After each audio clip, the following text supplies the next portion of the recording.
Dan perlu kita ketahui bersama bahwa himpunan itu merupakan salah satu objek di dalam matematika. Ya. Jadi ada dua objek dalam matematika, ya, yakni himpunan dan fungsi. Jadi ada himpunan, ada fungsi. Ya, objek di dalam matematika itu ini objek dalam matematika itu ada dua, yakni himpunan dan fungsi. Jadi sejak Anda mulai awal mula di tingkat sekolah dasar sampai sekarang, maka kalau Anda belajar matematika, maka Anda akan menghadapi yang namanya himpunan dan fungsi. Nah, oke. Misalkan pada saat Anda di awal ya, di sekolah awal, di kelas-kelas awal, Anda diajari mengenai operasi-operasi bilangan, ya, maka yang awal Anda akan pelajari, yang Anda hadapi, himpunan yang Anda hadapi, ya himpunan, misalkan saja himpunan bilangan asli, ya.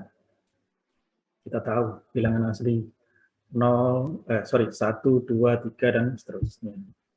Kemudian, diperlukan kalau misalkan nanti jadi ada operasi pengurangan, kalau bilangan yang dikurangi dengan bilangan yang mengurangi itu sama, akhirnya kita butuh 0, ya, sehingga kita punya apa yang disebut sebagai himpunan bilangan apa? Kosong. Kalau bilangan asli lalu ditambahin 0. Bilangan caca, Bapak. Ya, bilangan caca. Nah, kemudian pada sesi selanjutnya, ya, pada perkembangan selanjutnya, bilangan asli. Kenapa kok bilangan asli? Ya, kita ini sudah masuk ini dalam tataran apa tema dari sesi kita hari ini, yaitu himpunan bilangan. Himpunan bilangan, ya, yang pertama kali muncul itu adalah dalam sejarahnya itu adalah himpunan bilangan asli. Jadi, nah, sayang sekarang tidak ada mata kuliah sejarah matematika. Apa masih ada ya? Mata kuliah sejarah matematika di prodi pendidikan matematika? Nggak ada. Oke, kalau dulu zaman saya, ya, saya ini kakak kelas Anda. Ya. Saya bersama Prof. David itu satu angkatan di prodi pendidikan matematika di angkatan 1987. Ada yang lahir di tahun 1987? Ya. Ya, ini saya dan Prof. David itu satu angkatan di prodi pendidikan matematika di tahun angkatan 1987. Oke, nah, waktu itu kami juga menerima ada waktu itu mata kuliah yang disebut sebagai sejarah matematika. Sejarah matematika. Yang mengajar waktu itu mantan rektor itu, Prof. Pak Dr. Hasan, Muhammad Hasan. Oke, jadi himpunan, ya, jadi himpunan bilangan yang paling awal itu adalah natural, ya, jadi natural atau himpunan bilangan asli. Jadi mulai 1, 2, 3, dan seterusnya. Kenapa? Karena ya memang secara natural itu bilangan-bilangan itu diperlukan ini untuk menghitung, ya. Jadi awal mulanya digunakan untuk counting saja, jadi menghitung berapa banyaknya kambing, berapa banyaknya rumah, berapa banyaknya properti, ya, berapa banyaknya orang, ya, menghitungnya 1, 2, 3, dan seterusnya, sehingga itu dikatakan sebagai natural number atau bilangan asli. Nah, tetapi kemudian pada perkembangan selanjutnya, bilangan asli tadi, ya, itu diperlukan ada tambahannya satu bilangan 0. Ya. Jadi artinya kalau misalkan operasinya, kalau tadi operasi jumlahan enggak masalah, ya. Jadi akan selalu meningkat, ya. 1 tambah 2 sama dengan 3, 3 tambah 2 sama dengan 5, dan seterusnya akan semakin lebih banyak. Tetapi begitu kalau sudah ada pengurangan, 3 dikurangi 2, 1. 1 dikurangi 1. Oh, enggak ada di bilangan asli, ya. Enggak ada di bilangan asli, akhirnya membutuhkan ada bilangan 0 tadi. Oke, itu kalau misalkan yang mengurangi itu sama ya, jadi yang dikurangi dengan yang mengurangi sama. Nah sekarang kalau misalkan bagaimana kalau yang mengurangi lebih besar? 2 dikurangi 5. Oh, kalau 2 dikurangi 5 itu kurangnya 3, jadi minus 3. Nah akhirnya dimunculkannya kemudian bilangan-bilangan dengan minus tadi. Jadi ada 1, 2, 3, 4, 5 dan seterusnya, ada 0, kemudian ada negatif 1, negatif 2, negatif 3 gitu ya. Nah, itu akhirnya muncul apa yang disebut sebagai bilangan bulat. Ya, jadi himpunan bilangan bulat. Nah, oke. Itu tadi, himpunan itu merupakan salah satu objek dalam matematik bersama dengan fungsi. Nah, fungsinya gimana? Pada saat awal kita belajar matematika, di situ kita diajari mengenai ilmu hitung, ya, jadi ilmu hitung atau aritmatik di situ, maka di situ kita sudah menghadapi dua objek ini, himpunan dan fungsi. Contoh, misalkan kalau kita bicara masalah himpunan bilangan bulat, oke, himpunan bilangan bulat itu ya ada 0, kemudian ada 1, 2, 3, 4, dan 5 dan seterusnya, kemudian di kirinya ada negatif 1, negatif 2, dan negatif 3, dan seterusnya, begitu ya. Nah, kemudian kita juga diajari untuk mengoperasikannya, penjumlahan. Jadi yang paling pertama itu adalah penjumlahan. 1 tambah 1, 2, 2 tambah 3, 5, dan seterusnya. Nah, operasi penjumlahan itulah, jadi kalau misalkan himpunannya adalah himpunan bilangan bulat, ya, maka kemudian operasi jumlahannya itu merupakan suatu fungsi. Nah, ini adalah suatu fungsi. Jadi operasi penjumlahan itu adalah merupakan fungsi. Nah, kira-kira fungsi apa ini? Operasi penjumlahan itu. Jadi operasi penjumlahan tadi itu fungsi yang memetakan apa ke mana. Ada yang tahu? Jadi objek matematika itu ada dua, himpunan dan fungsi. Bahkan mulai pertama kita belajar matematika, kita sudah ya, yang kita hadapi ya himpunan dan fungsi ini objeknya. Himpunan itu misalkan ada himpunan bilangan bulat, oke, himpunan bilangan bulat. Lalu misalkan kita diajari untuk operasi penjumlahan, oke, operasi penjumlahan tadi ada fungsi. Kalau itu merupakan fungsi, maka harus ada yang dipetakan dan harus ada petanya. Nah, kira-kira penjumlahan itu fungsi yang memetakan apa kemana.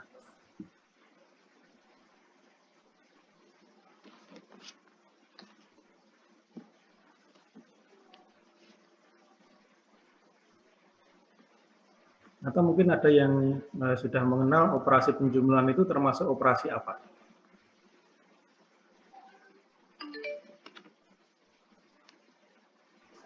Apakah termasuk operasi justisi, operasi masker, operasi apa?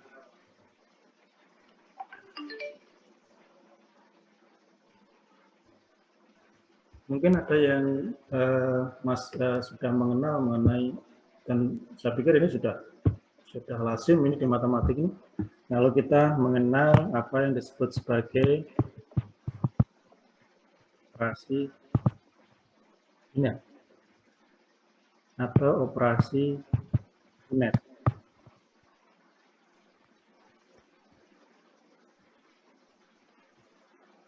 Ada yang sudah mengenal mungkin operasi biner, operasi uner.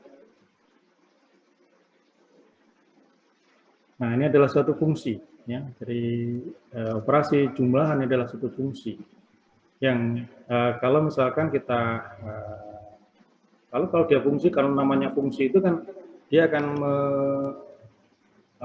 memetakan suatu himpunan ke himpunan yang lain kan gitu ya.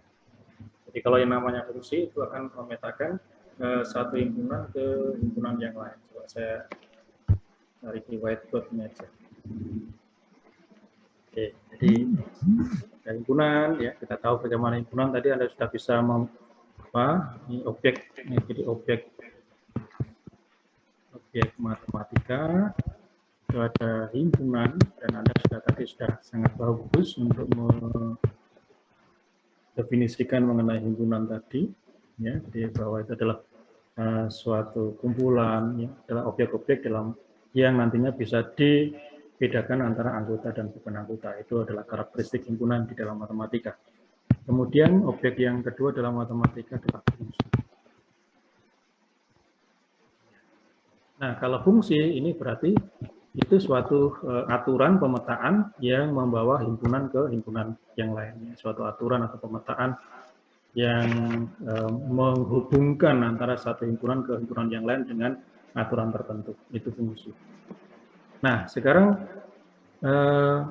kalau tadi kita contohkan, misalkan di awal ini kita mengenal himpunan bilangan bulat, misalkan himpunan bilangan bulat.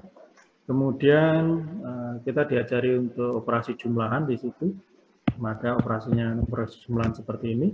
Nah, tentunya kalau operasi jumlahan tadi dikatakan sebagai suatu fungsi, maka berarti dia harus memetakan atau menghubungkan antara suatu himpunan ke himpunan yang lainnya. Nah, kita mengenal bahwa operasi jumlahan ini termasuk salah satu dari yang disebut sebagai operasi biner, termasuk dalam operasi biner. Ini merupakan anggota dari operasi biner. Nah, operasi biner itu berarti dia akan, kalau nanti Anda lebih lanjut lagi, misalkan menempuh mata kuliah aljabar abstrak, ya, di awal-awal kita akan belajar mengenai operasi biner. Ciri khas dari operasi biner atau persyaratan dari operasi biner itu adalah tertutup dan tunggal hasil. Nah, ini. Jadi kalau suatu operasi itu dikatakan operasi biner kalau dia memenuhi sifat tertutup dan tunggal hasil. Nah, oke, kita balik kembali pada masalah operasi penjumlahan itu sebagai sebuah fungsi. Nah, maka kalau di dalam konteks himpunan bilangan bulat, ya, di dalam konteks himpunan bilangan bulat, maka operasi jumlahan, himpunan apa yang dipetakan oleh operasi jumlahan, ini operasi jumlahan tadi akan memetakan, jadi ini ada himpunan, ya, satu himpunan dipetakan ke himpunan yang lain. Nah, himpunan sebagai daerah asal dari operasi jumlahan tadi adalah himpunan cross product set cross set. Ya. Kemudian daerah lawannya itu adalah set.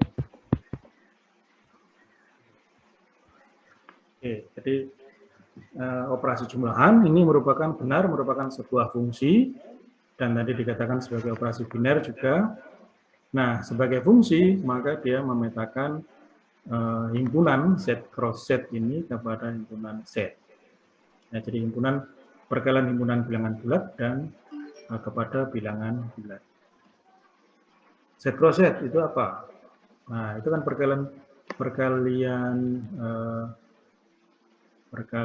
himpunan, ya. Jadi sepertinya kalau nggak salah di jurnalnya Bu Leoni sudah membahas mengenai produk kartesius.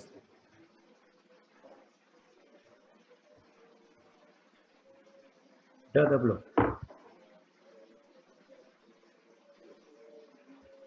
Tentang produk kartesius atau perkalian himpunan. Belum, Pak. Oh, belum. Belum, Bapak. Oh, oke. Baik, nanti akan kalau begitu kita akan bahas juga nanti tentang perkalian himpunan itu. Nah, produk kartesius, ya. Jadi kalau misalkan kalau A, B suatu himpunan, ya, coba ini saya geser ke sini. Ya, jadi kalau kita punya A, B suatu himpunan, ya, maka apa yang terjadi kalau A dikalikan dengan B? Ini merupakan himpunan apa? Jadi akan menghasilkan himpunan juga. Maka kalau A, B adalah himpunan, maka kalau A cross B, ya, jadi cross produk dari AB ini adalah himpunan yang berisi adalah pasangan ya, X, Y, kan seperti itu. Ya, X, Y, di mana X itu elemen di A dan Y-nya itu elemen di B. Seperti ini. Sehingga kalau misalkan kita punya A itu anggotanya adalah 1, 2, 3. Oke, 1, 2, 3 seperti ini. Kemudian B katakanlah anggotanya itu adalah A kecil, B kecil. Nah, seperti ini. Maka A cross B itu nanti akan punya 6 elemen. Ya. Maka A cross B akan punya 6 elemen. Ya, akan punya 6 elemen. Ya, ini pasangan, kita urut aja. Ada pasangan 1, A. Ya. 1, A, kemudian 1, B, ya. Lalu 2, A, kemudian 2, B, lalu 3, A,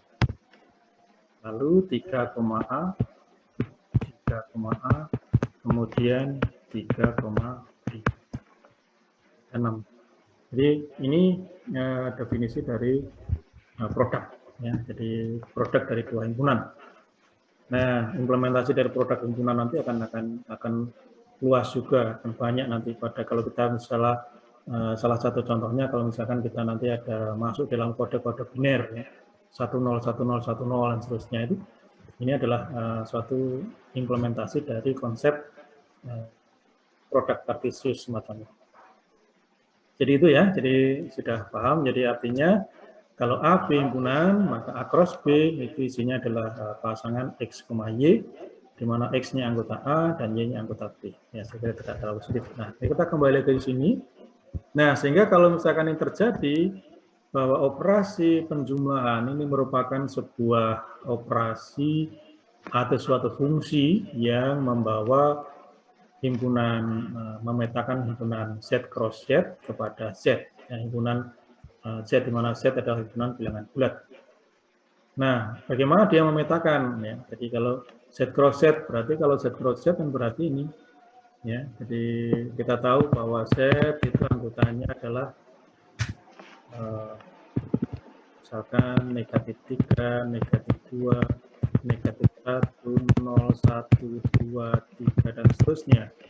Ini sehingga kalau Z cross Z ya semua pasangan dari bilangan bulat, ya. Jadi bisa 0,1, bisa 7,-3 dan seterusnya.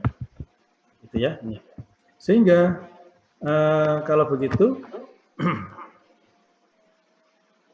dengan mudah akan kita bisa katakan di sini.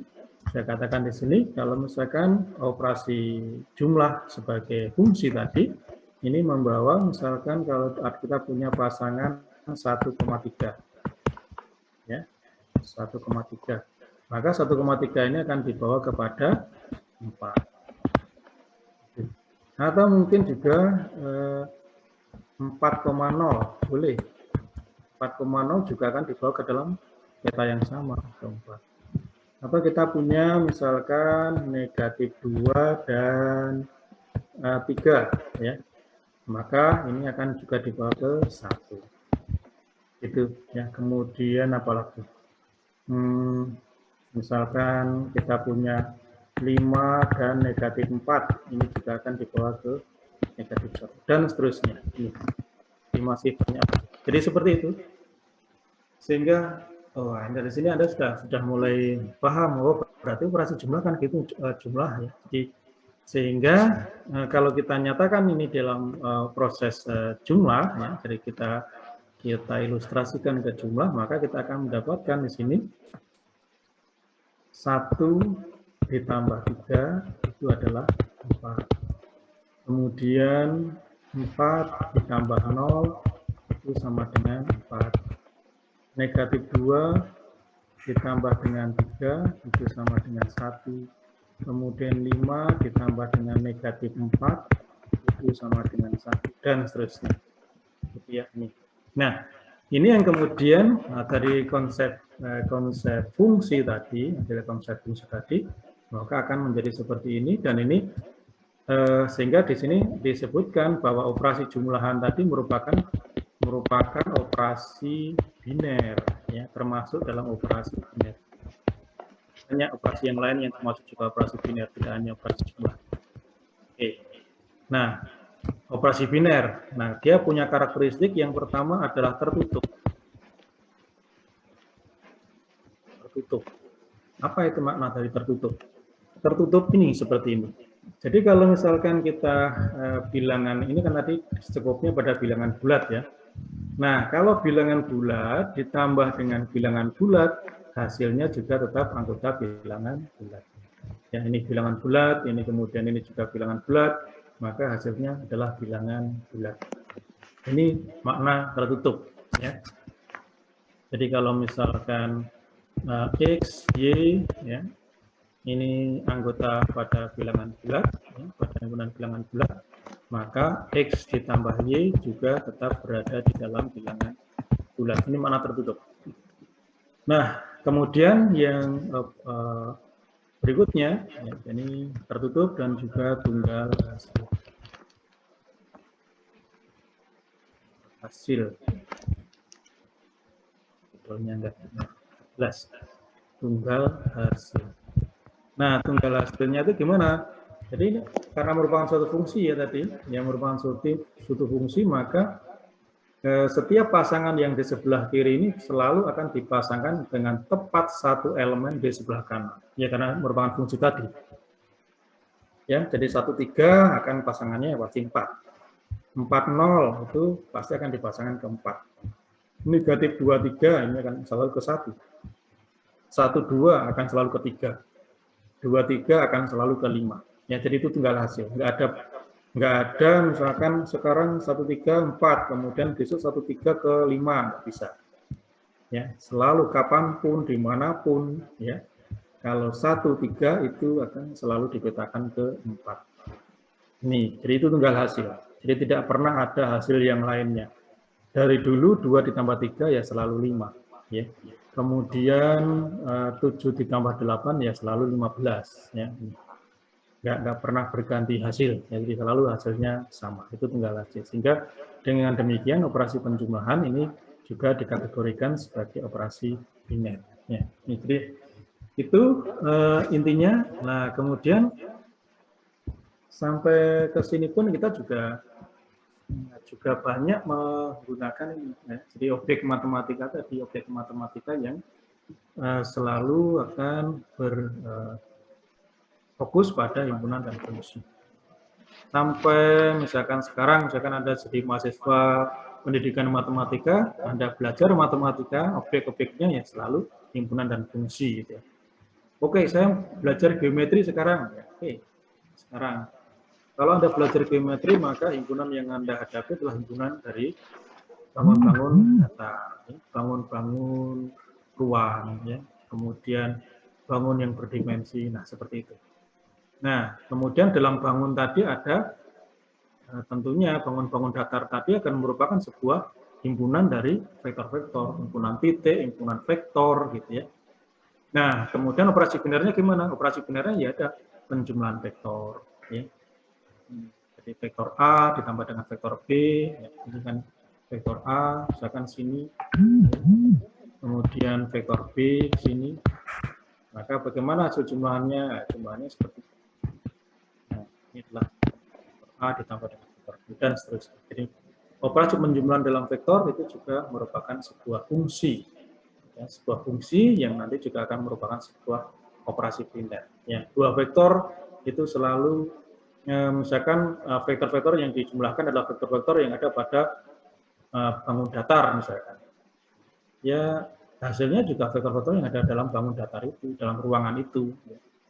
Ini, jadi nggak bisa kalau misalkan vektornya ada di bangun datar, kemudian hasilnya lalu keluar dari bangun tadi, nggak bisa. Jadi tetap berada di dalam area himpunan itu.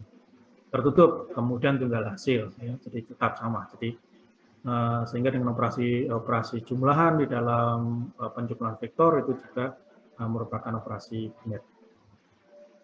Nah, itu sampai nanti misalkan kalau Anda bicara masalah kalkulus pun juga gitu ya. Jadi nanti di bagian ya mungkin agak pertengahan itu nanti akan Anda sudah, oh mungkin di semester 1 ini sudah ada kalkulus ya, kalkulus 1 sudah. Ya, semester 1 sudah ada kalkulus. Kalkulus 1 ya masalah diferensiasi, kemudian kalkulus 2 nantinya integrasi, kemudian kalkulus lanjut gitu. Nah, itu yang Anda hadapi juga bilangan, himpunan bilangan. Himpunan apa? Kalau di dalam kalkulus, kita skop bilangan yang kita hadapi adalah skop bilangan, himpunan bilangan real. Gitu. Himpunan bilangan real. Kemudian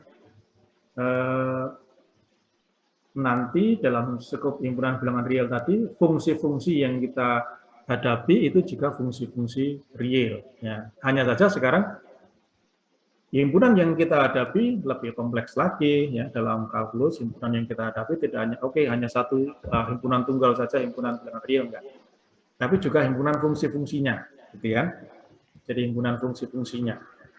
Ya, jadi karena apa? Karena di dalam kalkulus, di dalam kita diferensiasi, melakukan operasi diferensiasi, operasi integrasi, itu yang kita hadapi adalah yang kita integralkan, yang kita diferensialkan itu adalah fungsi-fungsi, ya, fungsi, sehingga himpunan yang kita hadapi adalah himpunan fungsi-fungsi tadi.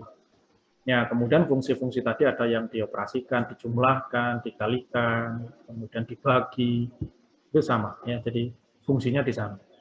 Oke, jadi selalu objek matematika yang kita hadapi adalah terkait dengan himpunan dan fungsi.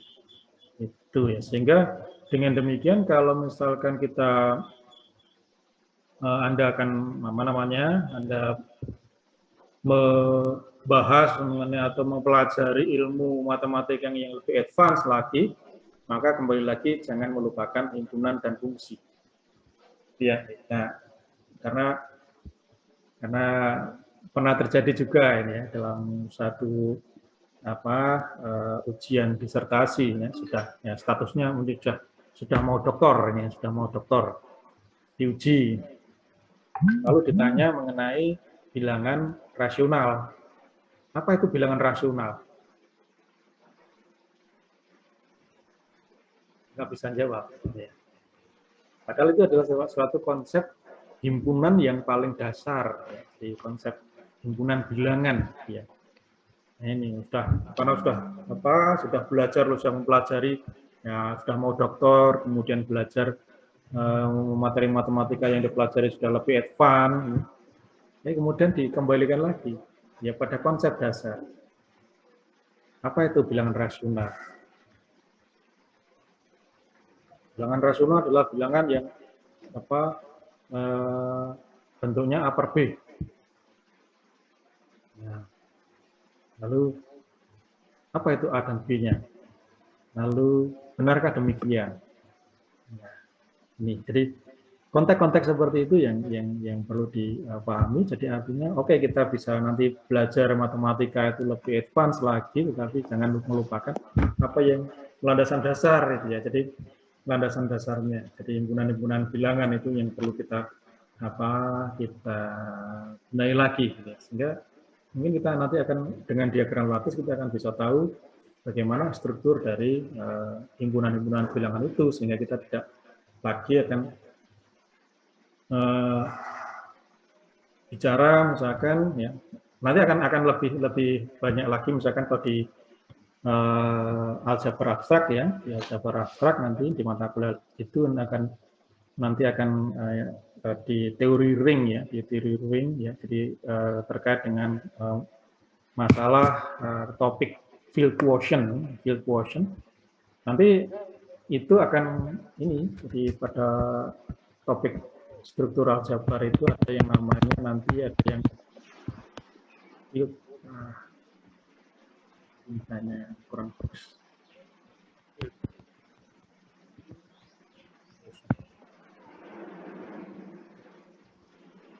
Ini nanti yang digunakan sebagai contoh landasannya nanti adalah hubungan antara himpunan bilangan bulat dan himpunan bilangan rasional. Himpunan bilangan bulat dan himpunan bilangan rasional. Jadi bagaimana struktur himpunan bilangan bulat dan bagaimana struktur himpunan bilangan rasional.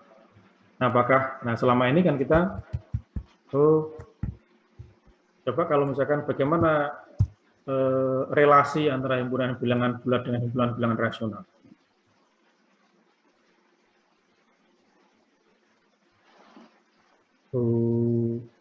Leoni sudah sepertinya di jurnalnya sudah ada ini relasi ya. Jadi di awal karakteristik itu dihubungkan karakteristik himpunan, lalu nanti pasangannya adalah relasi himpunan. Jadi kalau misalkan himpunan bilangan bulat dan himpunan bilangan rasional ini relasinya gimana?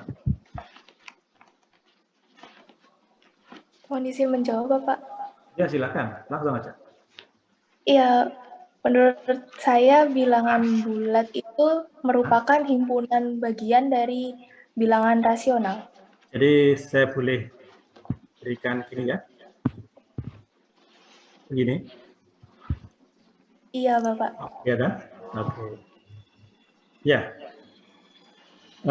Oke. Apa yang sekarang sampai saat ini apa yang kita Anda pahami adalah ini, jadi bahwa himpunan bilangan bulat itu adalah subset pada himpunan bilangan rasional. Subset itu artinya apa sih? Koperasi ini sudah, koperasi himpunan. Himpunan bagian. Himpunan bagian. Apa artinya kalau himpunan bilangan bulat itu adalah subset pada himpunan bilangan rasional? Apa artinya itu? Semua elemen yang pada himpunan Z itu terdapat pada himpunan Q. Iya, oke. Jadi ini artinya bahwa untuk setiap X elemen Z, X juga berada di dalam I, himpunan bilangan rasional. Nah, tetapi, nah ini, nanti di dalam konteks kalau misalkan Anda sudah masuk di aljabar abstrak, ternyata mereka itu bukan himpunan bagian secara langsung. Ya, himpunan bilangan bulat itu bukan himpunan bagian secara langsung. Kalau himpunan bagian secara langsung kan kita bisa lihat seperti ini, misalkan kalau A itu adalah misalkan 1, 2, 3, kemudian B itu adalah isinya 1, 2, 3, 4, 5, begitu. Maka kita bisa katakan bahwa A subset pada B. Itu. Dan ini dikatakan subset langsung, ya karena memang A itu nanti akan langsung berada di dalam B secara langsung. Ya, jadi kalau misalkan seperti ini adalah ini B-nya, maka A-nya itu ada di sini, akan secara langsung seperti itu. Tetapi itu ternyata tidak terjadi pada hubungan antara himpunan bilangan bulat dan himpunan bilangan rasional. Nah, nanti kita akan di dalam aljabar abstrak itu di dalam masalah field quotient ini, sebelumnya kita juga akan mengenal apa yang disebut sebagai isomorfisme. Ya, jadi isomorfisme. Jadi nanti strukturnya akan seperti ini sebenarnya. Ini ada bilangan rasional. Oke. Kemudian ini adalah bilangan bulat di sini. Itu. Nah, bilangan bulat ini ya, ini katakanlah ini misalkan dipetakan dengan peta ya.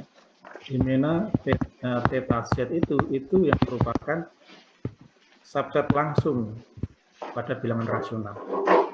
Ini kondisinya nanti seperti itu. Nah, antara Z dengan theta Z ini, dengan pemetaan ini adalah pemetaan yang isomorfis. Ya, jadi merupakan pemetaan isomorfisme. Ya, sehingga dengan demikian kita katakan bahwa Z itu akan isomorfis dengan theta Z-nya. Isomorfisme itu nanti akan mempertahankan yang disebut sebagai sifat-sifat struktural, itu akan dipertahankan. Jadi seperti misalkan, sehingga dengan demikian kalau theta Z itu merupakan subset pada himpunan bilangan rasional, maka karena Z itu isomorfis dengan theta Z, maka ini kita bisa katakan bahwa Z ini juga akan merupakan subset. Tapi ada catatannya, subset karena adanya isomorfisme. Ya, jadi Z dengan theta Z. Gampangannya begini. Bilangan rasional itu apa sih? Himpunan bilangan rasional. Kita katakan bilangan rasional. Coba, bilangan rasional itu apa? Nanti akan kelihatan itu nanti bahwa himpunan bilangan bulat itu bukan merupakan subset langsung pada himpunan bilangan rasional. Himpunan bilangan rasional, coba. Bilangan rasional yang bisa jawab apa itu? Bilangan yang Izin baca. Ya silakan, Yulia. bilangan yang dapat dituliskan bentuk M per N. Gitu, Pak. M per N, terus M-nya apa? N-nya apa? M-nya itu pembilang, N-nya penyebut, dengan N-nya itu nggak boleh sama dengan 0. Gitu. Oke. Lalu apa bedanya dengan pecahan? Pecahan. Rasional itu pecahan itu berada di dalam rasional, gitu loh, Pak. Bilangan pecahan itu termasuk bilangan rasional. Terus rasional itu sudah gimana sih? Jadi rasional itu, Pak, ada dibagi 2, pecahan sama bilangan bulat gitu. Pecahan dan bilangan bulat. Ya, rasional kan kayak dibagi 2 gitu, Pak. Gitu. Jadi kalau pecahan itu katanya kalau rasional ini M per N. Lalu bilangan bulat kan nggak M per N. Iya ya. Nah. Bilangan bulat itu kan kalau Z itu bilangan bulat ya. Itu kan tadi ya, dan negatif 3 sendiri ya. Negatif 3, negatif 2, negatif 1, 0, 1, 2, 3, dan seterusnya. Kalau bilangan rasional,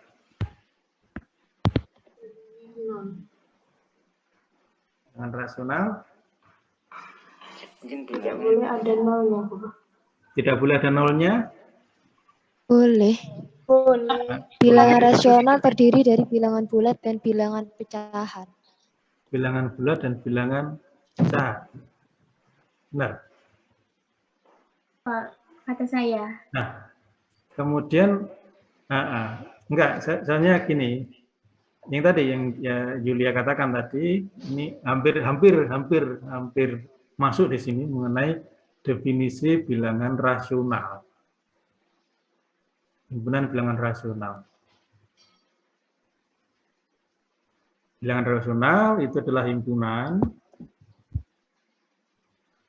ya yang berisikan bilangan yang bisa berbentuk ini ya. Jadi bisa dinyatakan tadi sudah bisa dinyatakan sebagai misalkan A per B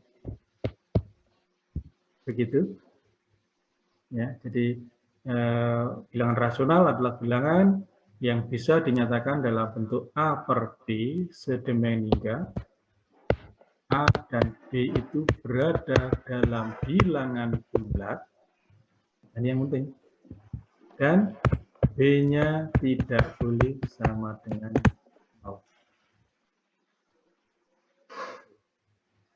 Itu konteks dari bilangan rasional, sehingga semua bilangan rasional itu harus dapat dinyatakan sebagai A per B. Ya, ini.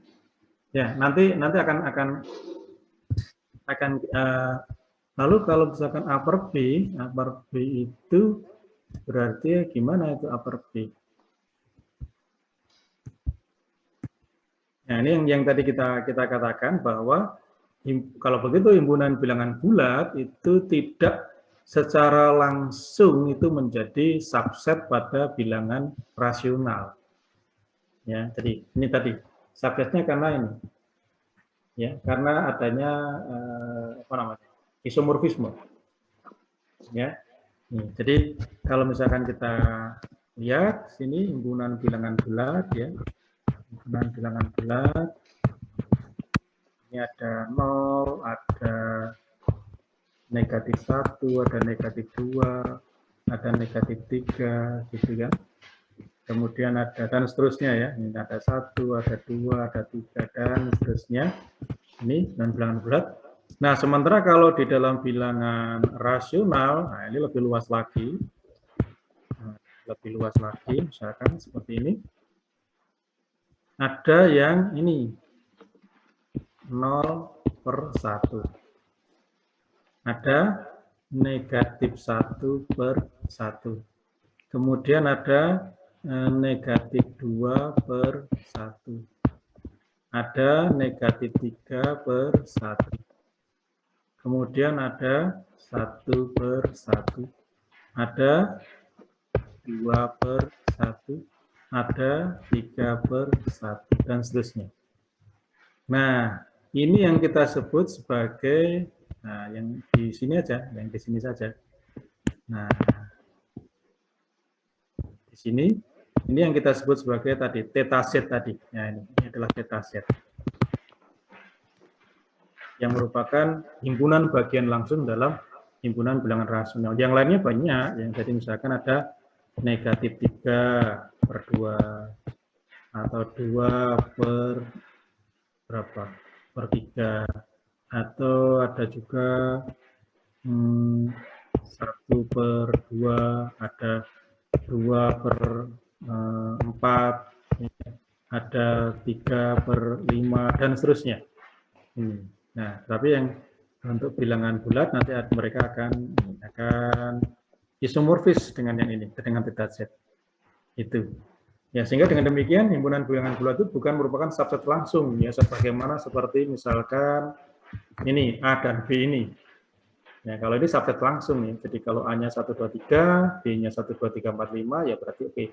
Nah, itu subset langsung pada itu. Tapi kalau misalkan antara bilangan rasional dan bilangan bulat tidak bisa langsung ya, subset langsung seperti itu tidak bisa, tapi dia subset karena adanya suatu isomorfisme. Karena ini misalkan -3 itu dipetakan pada -3/1, -2 dipetakan kepada -2/1, -1 dengan -1/1, 0 dengan 0/1, 1 dengan 1/1, 2 dengan 2/1 dan seterusnya seperti ini. Sehingga dengan demikian Z ini akan isomorfis ya, Z akan isomorfis dengan theta Z. Nah, karena theta Z ini adalah himpunan bagian langsung dari bilangan rasional, maka karena Z dengan theta Z isomorfis, maka bisa kita katakan bahwa himpunan bilangan bulat itu adalah subset pada himpunan bilangan rasional karena adanya suatu isomorfisme. Begitu ya. Jadi tes bentar. Suara saya, udah. Oke, suara saya sudah masuk. Begitu ya, jadi intinya kalau misalkan itu relasi antara himpunan bilangan bulat dengan himpunan bilangan rasional. Itu ya, jadi sehingga nanti akan lebih lanjut lagi ya, bahwa kita nanti akan bisa mengatakan bahwa setengah dan 2/4 itu gimana? Sama atau enggak? Misalkan ini dalam suku bilangan rasional, setengah dan 2/4. Nah, dari dulu kita diajari bahwa setengah dan 2/4 itu sama ya, ini ya. Setengah dan 2/4 itu sama. Tapi, oke, itu sebagai pengetahuan kita di pada pendahuluan supaya kita nanti akan bisa lebih mengkonkretkan sesuatu yang abstrak. Ini ya, setengah sama dengan 2/4. Tapi sebenarnya yang sama itu bukan setengah dan 2/4-nya. Kalau setengah dan 2/4 itu adalah himpunan yang berbeda, kan itu adalah bilangan rasional yang berbeda. Ya, satunya kan, karena konteksnya setengah itu kan satu yang dibagi dua. Anda punya satu objek, ya, Anda punya satu objek yang kemudian dipotong, dipecah menjadi dua. Begitu. Kalau 2/4 itu beda. Anda punya dua objek, di mana dua objek tadi lalu dipecah menjadi 4. Ya, dipecah menjadi 4. Itu adalah dua konteks yang berbeda. Jadi sehingga setengah dan 2/4 itu sebenarnya berbeda. Yang sama itu apa? Yang sama itu, nah ini kalau ada gini, nah yang sama itu adalah kelas mereka itu sama. Kelas tengah dengan kelas 2/4 itu sama. Sementara karena mereka kelasnya sama, karena setengah itu nanti akan ekivalen dengan 2/4. Oke, kalau ekivalen oke. Jadi setengah dan 2/4 itu ekivalen. Ya, sehingga karena mereka ekivalen, maka ini akan setengah, ini akan sama dengan 2/4. Oke, nanti akan kita belajar lagi pada relasi, ya, relasi nanti kita punya relasi ekivalensi, ya, relasi ekivalensi. Sehingga karena relasi ekivalensi itu, maka kemudian kelas yang dibangun oleh dua objek yang berrelasi ekivalen tadi, yang ekivalen tadi, ini adalah dua kelas yang sama. Sehingga ini, ya sebenarnya kalau konteks yang benar adalah seperti ini. Ya karena setengah dan 2/4 itu ekivalen, maka kelas setengah dengan kelas 2/4 itu akan menjadi kelas yang sama. Ya, tapi selama ini kita pemahamannya adalah setengah sama dengan 2/4. Oke, enggak apa-apa. Dengan artian kita harus memahami bahwa yang sama itu adalah kelasnya, bukan objeknya, elemen yang tunggal tadi. Ya, kalau elemen tunggalnya itu mereka berekivalen satu sama lain.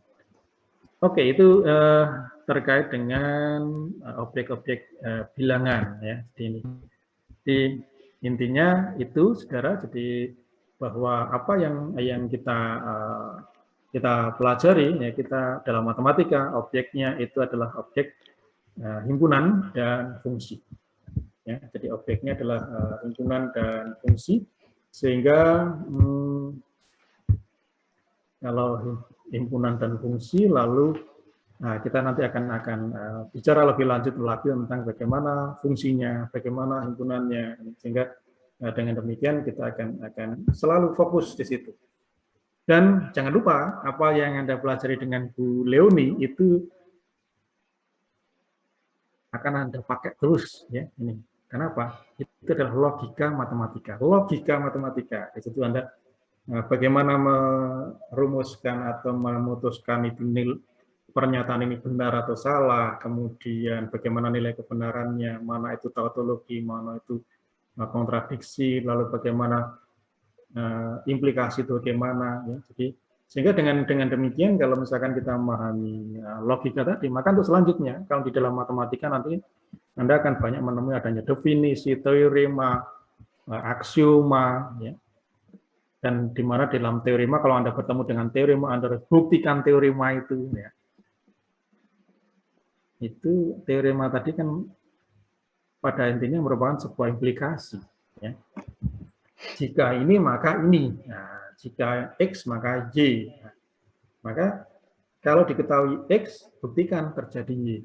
Nah, itu pembuktian di dalam matematika, di dalam teorema matematika itu. Ya, ini sehingga jangan lupa ya, jadi tetap terus sampai nanti, bahkan nanti kalau misalkan Anda ketemu saya lagi di mata kuliah aljabar abstrak itu, yaitu akhirnya yang dipakai alatnya ya logika matematika itu untuk membuktikan, untuk memberikan narasi, memberikan deskripsi dari suatu pernyataan itu, yaitu logika tadi yang dipakai. Apakah ini benar atau salah, itu logika itu yang digunakan untuk menguji. Begitu ya ini. Oke, kita kembali lagi. Nah, ini konteks saya sekarang himpunan ya. Himpunan juga demikian ya. Nanti di dalam struktural aljabar, di dalam aljabar abstrak Anda akan bahwa nanti ada banyak sekali struktur aljabar yang harus Anda pelajari, seperti misalkan mulai dari struktur grup, kemudian struktur ring, struktur integral domain, struktur field, kemudian di dalam field itu nanti kemudian akan dipakai juga di aljabar linear untuk membahas mengenai ruang vektor. Nah, itu pun juga nanti untuk melihat itu semua, itu kan ruang vektor itu kan pada intinya juga merupakan sebuah himpunan. Grup itu pada intinya juga sebuah himpunan, field, integral domain, kemudian ring itu juga merupakan intinya sebuah grup, sehingga kalau misalkan Anda diminta untuk buktikan bahwa dua ring ini sama, buktikan bahwa dua grup itu sama, maka ya akhirnya bagaimana kita membuktikan bahwa dua grup itu sama, dua ring itu sama, dua ruang vektor itu sama. Ya kita kembalikan pada apa prinsip mereka. Prinsipnya mereka adalah merupakan sebuah himpunan. Ya akhirnya sama halnya kalau misalkan kita diminta untuk membuktikan misalkan buktikan bahwa dua grup ini sama misalkan.